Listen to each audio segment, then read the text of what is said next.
오늘 하나님께서 우리에게 주시는 말씀은 마태복음 5장 23절과 24절 두 절 말씀입니다.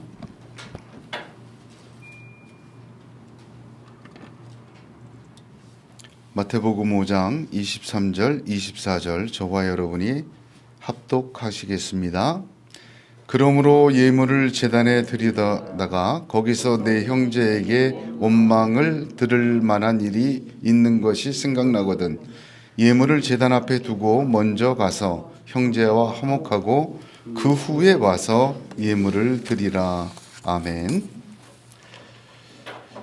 이사야서 34장 16절에 너희는 여호와의 책을 자세히 읽어보라.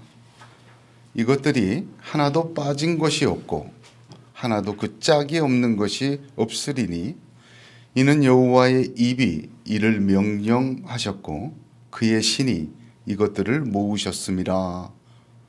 계시의 말씀으로 주셨습니다.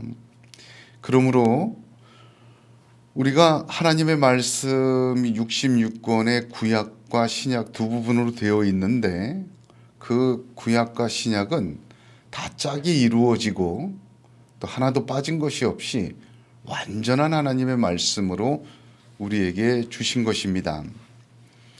오늘 신약의 말씀 산상수훈을 보면서 모세 오경과 산상수훈을 함께 볼 때 그 짝이 또한 맞고 온전해지는 것을 성경은 증거하고 있습니다. 예수님께서 요한복음 5장 46절에 모세를 믿었다면 또 나를 믿었으리니 이는 그가 내게 대하여 기록하였음이라 하셨습니다. 모세를 믿었다면 또 나를 믿었다. 그렇게 말씀하신 것을 보면 모세를 통해 주신 믿음이 주님을 믿는 믿음으로 완전하게 짝을 이루어 세워짐을 말씀하여 주신 것입니다. 산상수훈은 마태복음에서 예수께서 이 말씀을 하시고라는 표현으로 구성된 다섯 가르침의 첫 번째입니다. 지난번에도 한번 말씀드렸지만 이 다섯 가르침의 묶음은 구약의 모세 오경을 염두에 둔 그러한 묶음이다. 그렇게 말씀을 드렸습니다. 그래서 순서적인 면에서 산상수훈은 창세기와 아주 깊은 연관을 가지고 있습니다. 수요일 날 창세기 강의 시간에 말씀을 드렸지만 창세기에서 보여주신 하나님을 믿는 믿음 없이 레위기, 민수기, 신명기, 여호수아 믿음 세워질 수가 없습니다. 성경의 순서는 하나님의 지혜가 담긴 믿음의 순서이기도 한 것입니다. 레위기를 볼 때 레위기는 5대 제사 7대 절기라고 하였습니다. 5대 제사라는 것은 하나님께 나아가는 겁니다. 예물을 가지고 7대 절기는 그 나아가서 하나님 앞에서 하나님과 함께 잔치를 하는 거예요. 그러니까 레위기는 하나님께 나아가고 하나님이 나아오시는 것, 하나님과 함께 하는 것. 민수기는 보게 되면 광야라는 학교에서 이스라엘 백성이 드디어 육의 눈이 감기고 믿음의 눈이 떠지고 믿음의 귀가 열리고 믿음의 마음이 깨닫는 마음이 열려지는 곳이 그 민수기입니다. 신명기는 약속의 땅, 즉 천국의 그림자인 가나안에 들어가는 온전한 준비와 믿음이 어떤 것인 것을 완결적으로 보여줍니다. 레위기, 하나님께 나아가고 하나님께서 내게 들어오시는 레위기의 믿음. 우리의 눈과 마음과 생각이 깨어지고 열려지는 영적인 사람이 되는 민수기. 하나님의 나라에서 어떻게 살아야 될 것인지를 그 믿음의 핵심과 내용을 보여주는 신명기. 이 믿음의 내용들을 가지기 전에 먼저 창세기의 믿음이 없으면 레위기, 민수기, 신명기의 믿음, 출애굽기, 레위기, 민수기, 신명기의 믿음 세워질 수 없습니다. 이 성경의 지혜는 하나님의 지혜가 담겨 있어서 성경의 순서조차 하나님의 믿음의 순서로 하나님의 지혜가 담겨져 있습니다. 창세기는 모든 것이 하나님에 의해 시작되었고 진행되고 완성됨을 믿게 해주는 책입니다. 하나님이 온 세상의 주인 되시고 더불어 나의 주인 되시고 내 생명과 삶의 전부이시고 통치자이심을 또한 보여주시는 책입니다. 또한 하나님께서는 실패한 인간을 놓아두지 않으시고 새 창조로 이끄시는 하나님이신 것을 또한 말씀해 주십니다. 그래서 창세기의 믿음이 바로 세워져야 성경 66권의 믿음이 그 위에 세워질 수 있습니다. 그러므로 성경의 순서대로 우리의 믿음이 하나씩 세워질 때, 즉 창세기의 믿음, 하나님의 주권과 통치에 대한 믿음이 반석이 되고 그 다음에 세워질 때 그 믿음이 참으로 그리스도 예수 지어지는 건축물 것처럼 든든한 반석 위에 짓는 집이 되는 것입니다. 이와 똑같이 신약의 첫 권 마태복음, 그 안에 5묶음의 가르침 중에 첫 번째 산상수훈, 이 산상수훈의 믿음은 창세기의 믿음과 동일합니다. 산상수훈의 말씀에 대한 믿음이 내게 확 다가오지 않고는 그 다음 말씀이 그렇게 깊이 하나님의 역사로 세워질 수가 없습니다.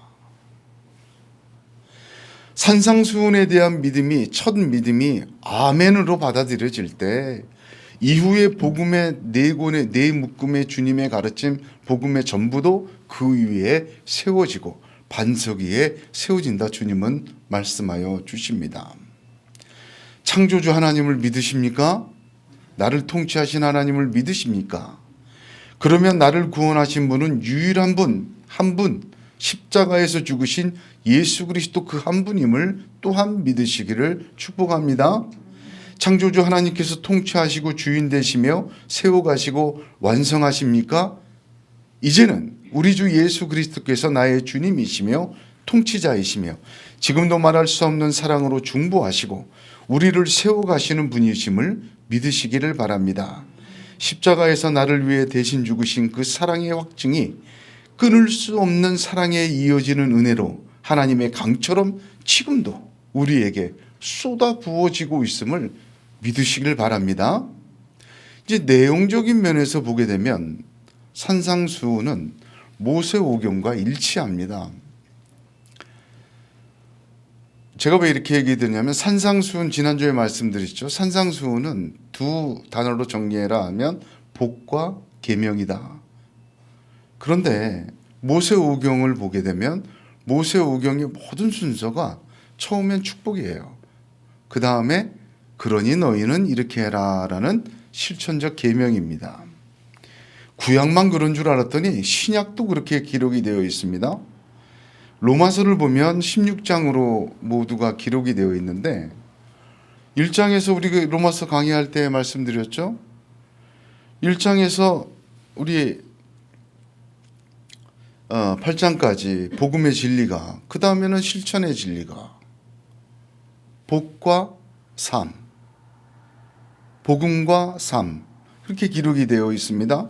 사도행전을 봐도 수데반의 설교를 보십시오. 그 이후의 설교들 다 나오죠. 그 사도들의 설교의 구성도 보게 되면 처음엔 진리, 복, 그 다음에 그러니 너희는 이렇게 해라. 그러고 보니까 성경의 모든 기록의 패턴을 보게 되면 복음, 복, 그 다음 진리, 그 다음에 삶의 실천, 이게 순서로 기록이 되어 있습니다. 가까운 예로 창세기만 보더라도 창세기 1장은 뭐죠? 하나님께서 첫 태초의 천지를 창조하셨다. 진리입니다. 설명도 필요 없고 양해를 구하지 않아요. 선포를 합니다. 창세기 2장은 무엇입니까? 동산 중앙에 선악과 먹지 말고 동산의 모든 실과는 먹으라. 실천을 얘기해요. 창세기 1장의 구조도 진리, 복을 먼저 주시고 그 다음에 실천. 그게 1장과 2장이고, 그래서 뭐 로마서, 사도행전, 마태복음, 사도들의 설교, 성경의 모든 구조는 복과 실천, 복과 진리와 행위, 그렇게 나아갑니다. 하나님은 먼저 복을 주셔요. 축복하십니다. 그리고 우리에게 행위를 요구하세요. 왜? 복이 복되게 하려고. 무슨 말인지 알겠죠? 실컷 씻겨놓고 예쁜 거 입혀놓고 맛있는 거 먹여놨더니 밖에 나가서 나가자마자 진창에 뒹굴고 더러운 거 주워 먹으면 그거 해놓은 거 다 소용이 없잖아요. 그렇습니다. 하나님의 복주심과 사랑이 있기에 우리가 다시 돌아와 아버지의 품에 안길 수도 있고 어떠한 삶을 살 수도 있는 것입니다. 그러므로 제일 먼저 성경의 순서대로 온전한 진리를 깨닫고 붙든다는 것이 얼마나 중요한 일인지 모릅니다. 하나님의 말씀을 대충 그죠? 그래서는 안 돼요. 이 영의 말씀이기 때문에 성령께서 깨닫게 하시는 것이 있어요. 어려워도 믿음으로 아멘 하면서 온전한 진리를 나누고 듣고 함께 붙들어야 합니다. 부분적인 진리, 결함이 있는 진리, 그것이 어떤 이유이든 하나님의 복과 진리에 대한 결함과 부분적인 것은 우리의 삶과 행위를 전혀 다른 방법으로 망치게 되는 것을 성경은, 역사서는 증거하고 있습니다. 예수님은 진리를 알지니 진리가 너희를 자유케 하리라. 이 똑같아요. 진리를 너희가 알아라. 이게 먼저예요. 그 진리가 너희를 어떻게 한다? 자유롭게 행하도록 만들어 줄 것이다. 그 말씀을 하신 것입니다. 진리는 무엇입니까? 에베소서 4장 21절에 진리가 예수 안에 있는 것 같이 너희가 과연 그에게서 듣고 또한 그 안에서 가르침을 받았을 진대해야 합니다.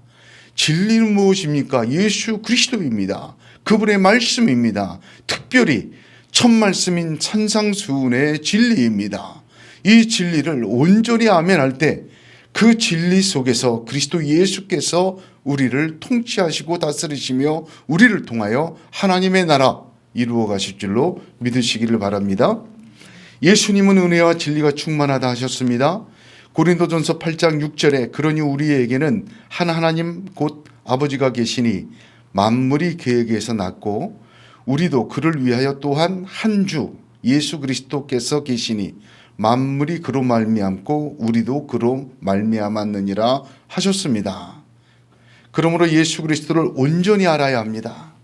예수 그리스도 하신 말씀을 꽉 붙들어야 돼요. 그 말씀 그대로 아멘하고 지금은 내가 소화가 들 때도 아멘하세요. 지금은 다 깨닫지 못하도 아멘하세요. 주님이 우리 속에서 깨닫게 하시고 그것이 진리인 것을 확증하시고 우리의 삶을 하나님의 사람으로 이끌어 가시는 역사가 나타날 줄로 믿으시기를 바랍니다. 인생은 고해라고 하였습니다. 얼마나 힘들면 고통스러운 바다라고 말들 하겠습니까? 그러나 잊지 말아야 합니다. 이 고통스러운 바다를 체험하기 전에 그 속에서 우리가 파도를 타고 있지만 우리를 위하여 목숨 걸고 우리를 위하여 대신 죽으신 주님의 사랑이 있기에 사실은 우리가 고해도 이 파도도 막고 있는 것입니다. 우리 주님의 십자가의 죽으심과 희생과 사랑과 은혜로 말미암아 어쩌면 그 사랑이 선재하기 때문에 그 속에서 갈등도 하고 낙담도 하고 마음 아프기도 하면서 감사도 하면서 이 파도를 막고 있는 것뿐입니다. 이 속에서 우리가 우리 주 예수 그리스도의 말씀 그 진리를 분명히 깨닫고 온전한 진리를 분명히 믿음으로 아멘해 나갈 때 우리 주님께서 그 인생의 고해 같은 파도를 이기게 하시고 그 속에서 하나님의 사람으로 살아나게 하시고 하나님의 새 창조에 된 새 생명의 사람으로 이루게 하시며 완성으로 이끌어 주실 줄로 믿으시기를 바랍니다. 오늘 말씀은 그러므로라고 시작을 합니다. 23절에 그러므로라고 시작하는 것은 지금 하시는 말씀이 21절과 22절에 연관되어 있는 결론적 실천이라는 것을 말해주는 거예요. 지난주에 말씀 나눌 때 형제에 대하여 노하고 나가라고 하며 지옥에 갈 놈이라고 미련한 놈이라고 하는 것, 그것은 심판받는 것이다 라고 말씀드렸습니다. 세상에서 살인하면 반드시 법정에 가지 않느냐? 하나님의 법정도 기억해라. 이 땅 살면서 살인하면 법정 가는 거, 심판받는 거 다 알면서 하나님의 나라 올 때, 주님 다시 올 때 하나님의 심판이 있는 것은 왜 생각하지 않고 사느냐? 그 하나님의 법정에서는 형제, 즉 믿음의 형제 자매에게 너희들이 분노하고 지속적으로 고의적으로 악의적으로 분노하고 라가라고 하며 지옥의 갈놈이라고 이렇게 판단하면 하나님의 법정에서 하나님의 판단이 너에게 있을 거다. 이걸 잊지 말아라. 이건 진리다. 이 말씀이에요. 그러므로 이렇게 연결하시는 거예요. 원망 들을 만한 일이 있거든. 원망 들을 만한 일이라는 것을 앞 두 절과 연결하지 않으면 이거 3000% 빠집니다. 주님의 말씀을 그냥 두리뭉실하게 좋은 게 좋은 거니까 서로 싸우지 말고 잘못 안 했어도 그냥 미안하다 그러고 그렇게 넘어가. 그런 얘기로 들려요. 원망 들을 만한 일이라는 말은 형제에게 노하고 라가라고 하고 미련한 놈이라고 지옥 갈 사람이라고 판단한, 하나님의 법정을 앞에 두고 내 식대로 판단한 그 판단에 대한 일을 이야기합니다. 왜 그런 거 아니? 원망하다라고 번역된 헬라어는 카타, 전치사예요. 무슨 뜻이냐? 영어로 하면 again, against, 옆에 서지 않고 대적하다, 그런 뜻이에요. 그러니까 내 형제에 대하여 대적할 만한 일이 생각나거든, 그 뜻이에요. 왜 그렇게 주님이 포괄적인 단어를 쓰셨나? 앞에 절과 연결하지 않고는 주님의 말씀의 뜻을 분명히 이해할 수 없습니다. 의견이 대립하고 강한 적대감으로 마주보고 있는 것, 대적하고 있는 것을 뜻합니다. 왜 대적의 위치에 형제가 있습니까?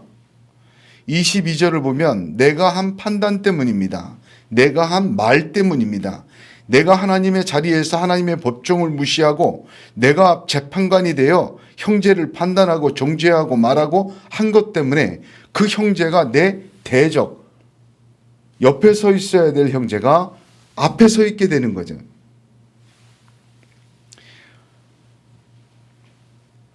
지옥 갈 놈이라고 내가 다 판단했는데 어떻게 옆에 서서 같이 걸어갈 수가 있습니까? 앞에 세워놓고 그렇게 판단했는데. 원망 들을 만한 일이란 이거예요.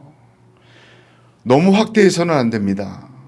내가 좀 섭섭하게 했어. 그런 차원이 아니에요. 이 말 그대로를 직역하면 주님이 전치사 카타를 쓴 이유는 앞에 세 가지를 지적한 것입니다. 하나님의 심판이 있는 것을 기억해야 되는데 네 자신이 법정관이 되어서 형제를 판단하지 마. 규정하지 마. 그렇게 규정하면 형제가 어떻게 돼요? 옆에 쓴 게 아니라 대적으로 서 있죠.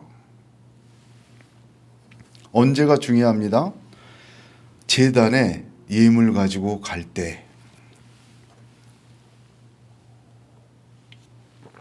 여기서 이 제단은 예루살렘 성전의 제단을 의미합니다. 그러니까 예루살렘 성전에 예물을 가지고 가요.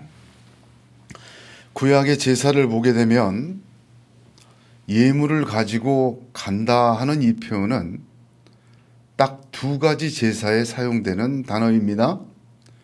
하나는 화목제이고 하나는 감사제입니다. 둘 다 자원제라고 해요. 속죄제, 속건제, 이거는 번제, 이거 의무조항이에요. 누구든지 해야 돼요.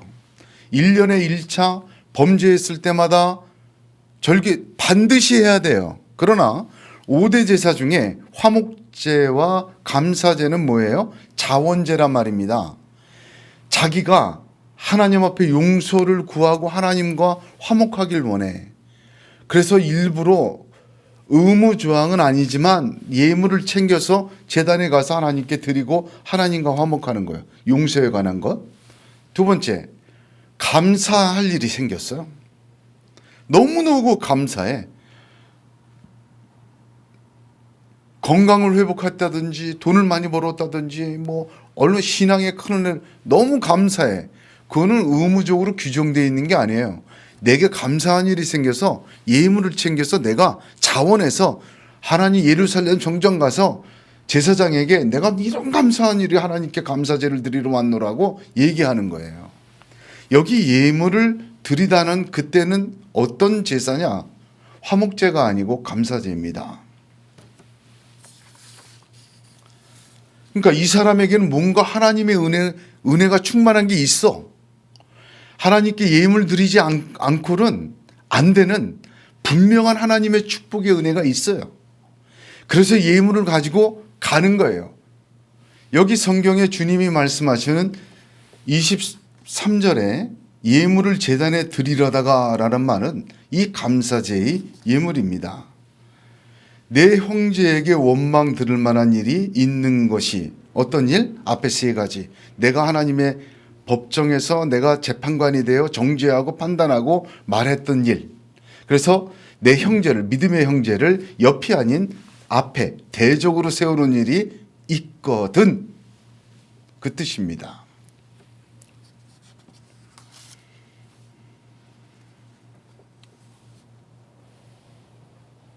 그 다음이 뭐죠? 그 일이 생각나거든. 그렇죠.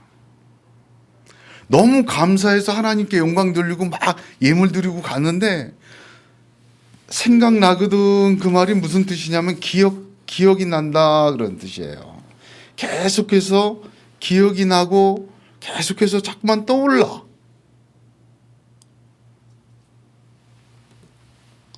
로마서 15장 15절에 그러나 내가 너희로 다시 생각나게 하려고 하나님께서 내게 주신 은혜를 인하여 더욱 담대히 대강 너희에게 썼다. 말씀을 읽고 가는데 자꾸만 생각이 나. 고린도전서 14장 17절에 이를 인하여 내가 주 안에서 내 사랑하고 신실한 아들 디모데를 너희에게 보내었노니 저가 너희로 하여금 그리스도 예수 안에서 나의 행사 곧 내가 각처 각 교회에서 가르치는 것을 생각나게 하리라. 목사님에게 배운 성경 공부나 이런 거 자꾸만 떠올라. 자꾸 거슬려. 기억나는 거예요. 말씀이 기억나게 하고 하나님의 목사님을 통해서 또 하나님의 사람을 통해서 기억나게 합니다. 이건 성령의 역사예요. 마귀도 우리에게 생각을 집어넣어요. 뭐라고 되어 있습니까? 마귀가 벌써 시몬의 아들 가룟 유다의 마음에 예수를 팔려는 생각을 넣었다 합니다. 하나님도 우리에게 생각을 넣으세요. 에베소서 3장 20절에 우리 가운데 역사하시는 능력대로 우리의 온갖 구하는 것이나 생각하는 것에 더 넘치도록 능히 하실 이에게 라고 하십니다. 하나님 우리의 생각을 아십니다. 예수께서 그 생각을 아시고 가라사대 너희가 어찌하여 마음에 악한 생각을 하느냐 하셨어요. 그러니까 너무 하나님의 은혜에 감사해서 자원해서 막 예물 가지고 하나님에 감사해야지 은혜가 충만한 거예요. 근데 자꾸만 생각이 나. 말씀을 통해서든 배웠던 것을 통해든 하나님의 사람을 통해서든 하나님 성령의 감동으로 자꾸 생각이 나. 그럴 때는 그것을 무시하면 안 돼요. 왜? 여기 하나님의 지혜가 들어있어요. 찾아보겠습니다. 시편 50편 17에서 23절 찾아봐야 돼요. 시편 50편 17에서 23절까지 좀 길지만 제가 찾아보는 이유는 표시를 하셔도 좋다. 꼭 기억하셔라. 그런 의미가 있습니다. 시편 50편 17절부터 23절까지 한 절씩 교독합니다. 네가 교훈을 미워하고 내 말을 내 뒤로 던지며 도둑을 본질도 그와 내가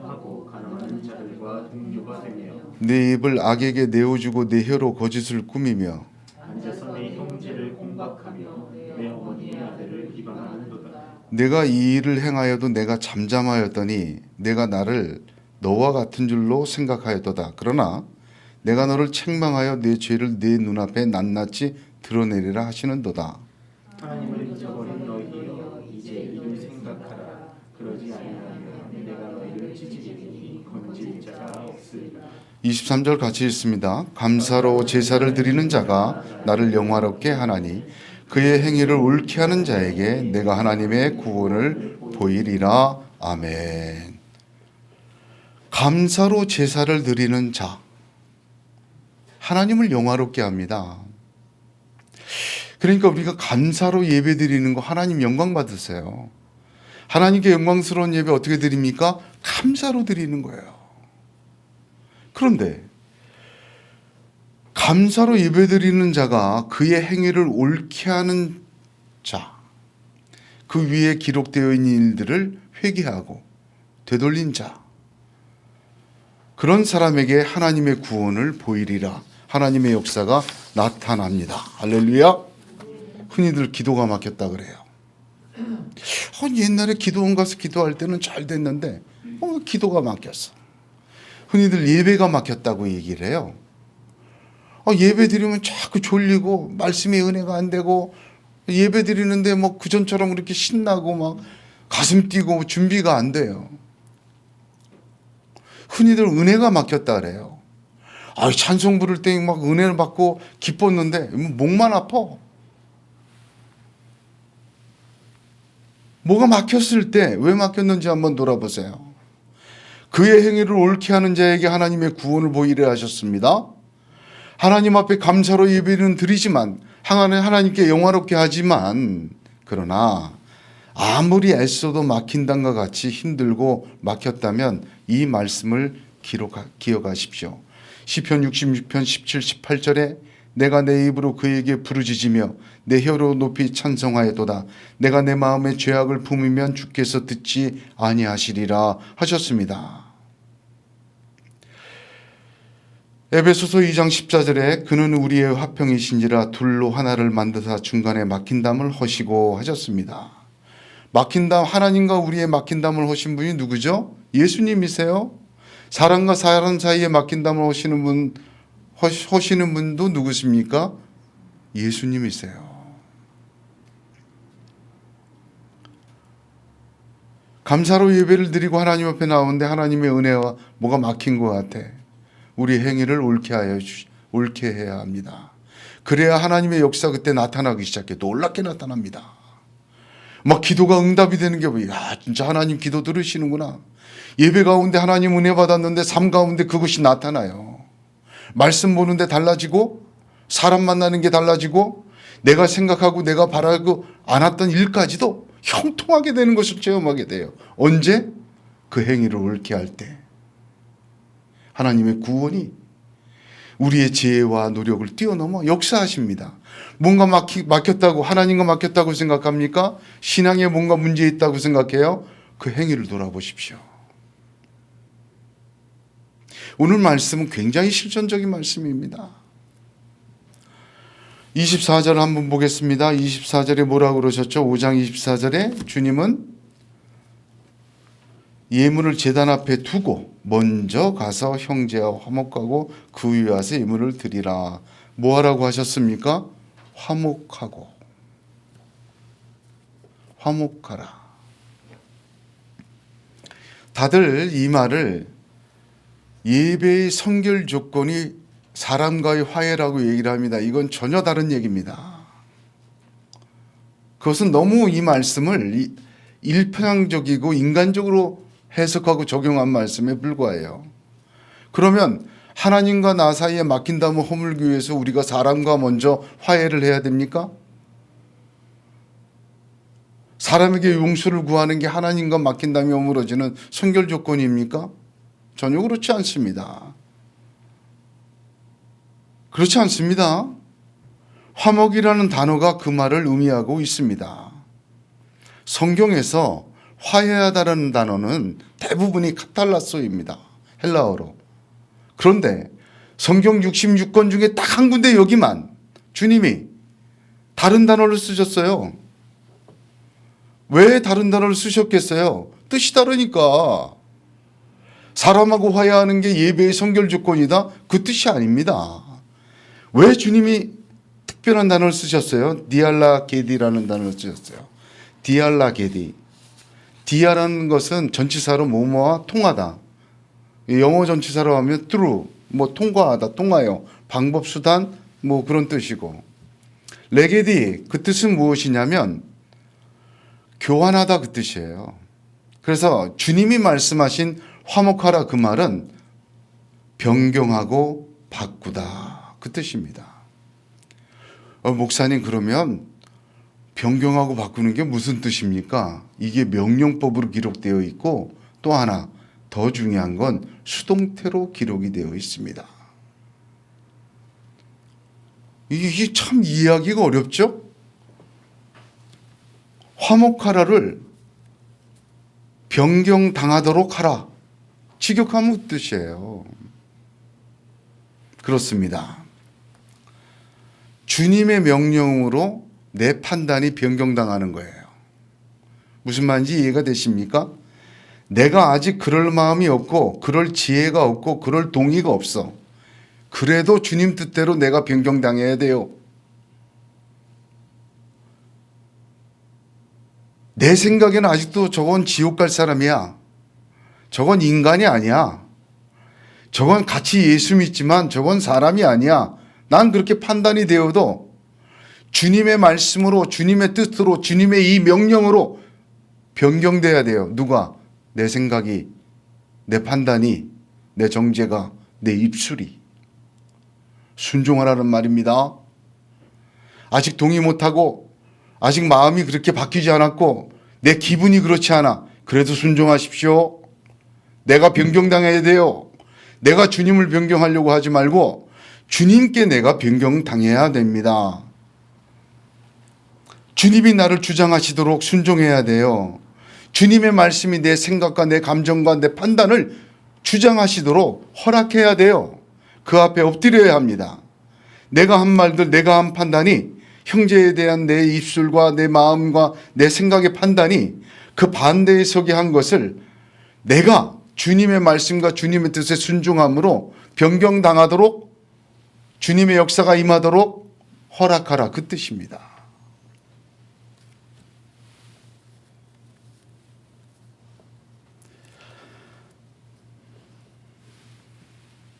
하나님 앞에 영광의 예배와 기도와 찬양과 믿음을 올려드리고 막 그럴 때 하나님이 보너스로 생각나게 하셔요. 아, 그거 아닌데. 아, 그거는 정말 내가 볼 때 그거 정말 지옥 갈 거고 정말 인간적이든 신앙적이든 그건 못 쓸 건데 그래도 사랑하는 말씀이 떠오르기 시작하고 그래도 내가 정죄해서 되겠나 그런 양심이 떠오르고 목사님 말씀 듣고 또 성경 읽었던 거 묵상했던 거 그냥 자꾸 좀 걸리는 게 있어. 이건 보너스라니까. 감사 예배 드릴 때 그거 정리하고 오면요 하나님이 역사하세요. 그 주님 말씀에 내가 변경당하는 거예요. 그럴 때 하나님이 구원의 역사를 보이시고 하나님의 통치의 역사가 나타나고 그 예배가 하나님을 영화롭게 올려드리고 그래서 그 기도가 뚫려요. 예배가 뚫리고 천정이 뚫리고 내가 애쓰고 수고하고 만들어왔던 인간관계보다 더 큰 하나님의 손길이 막 붙고 내가 간구하고 축복하고 막 안달복달했던 것 이상으로 하나님이 베풀어 주신 것을 삶과 믿음과 기도와 신앙생활에 보게 됩니다. 그렇게 되시기를 축복합니다. 내가 해서 쉽게 얘기할게요. 내가 해서 뭐 나쁘다는 건 아닌데 꿀꿀이 죽을 드실래요? 하나님이 해서 진수성찬을 드실래요? 하나님이 손대시면 진수성찬이 돼요. 내가 손대서 꿀꿀이 죽 먹을 생각 말고 하나님이 손대서 진수성찬 잔치를 베풀어 주신 하나님이시잖아요. 오늘처럼. 내가 계획하고 내가 세심하게 노력하고 조정해 보려고 하고 주관하려 보려고 판단하고, 여러분 그거를 주님에게 맡기시고 주님 앞에 순종하세요. 주님이 나를 변경하도록. 그리고 따르세요. 그럼 하나님이 원수의 목전에서 상을 차려주시고 막혔던 기도, 막혔던 예배, 막혔던 찬양이 뚫려지고 우리가 생각하고 우리가 계획하고 내가 기도한 것보다 더 크게 우리를 축복하시고 역사하시고 인도하실 줄로 믿습니다.